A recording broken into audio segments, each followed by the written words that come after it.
O Superior Tribunal de Justiça fixa prazo de 10 anos para pedir devolução por cobrança indevida de serviços de telefonia. Quase todo mundo já passou por uma situação em que a operadora de telefonia cobrou por um serviço que não pediu.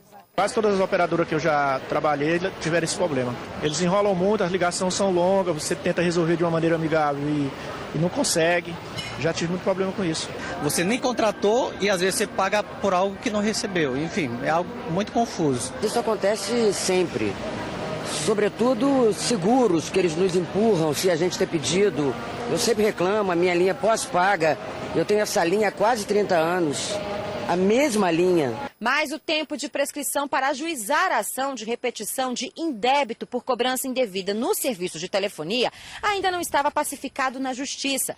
No STJ, havia divergência entre as decisões da primeira e segunda sessão.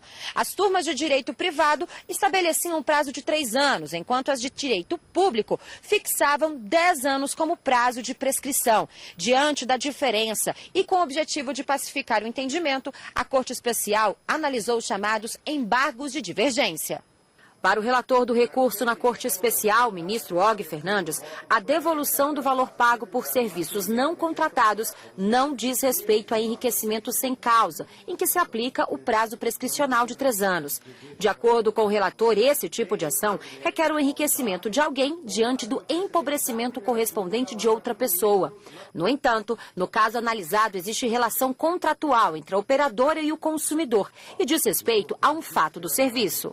O prazo prescricional previsto no artigo 205 do Código Civil, que prevê ali um prazo de até 10 anos, o consumidor pode eventualmente demandar nesse tipo de ações, fundamentando em quê? Que, na verdade, não deve se aplicar o prazo prescricional, o prazo menor, de 3 anos do artigo 206, que é o prazo que trata das ações de enriquecimento sem causa, porque nesse tipo de ação, que envolve essa cobrança relacionada a essas companhias de telefone, se assemelha às situações de cobrança de esgoto e entre outros. E nesses casos, há ali uma relação contratual, então há um eventual vínculo entre as partes. Esse vínculo, obviamente, pode ser discutido, mas, obviamente, que em razão desse vínculo, a gente não vai para a regra do enriquecimento sem causa, a gente iria para a regra geral do 205. A maioria dos ministros da Corte Especial acompanhou o voto do relator.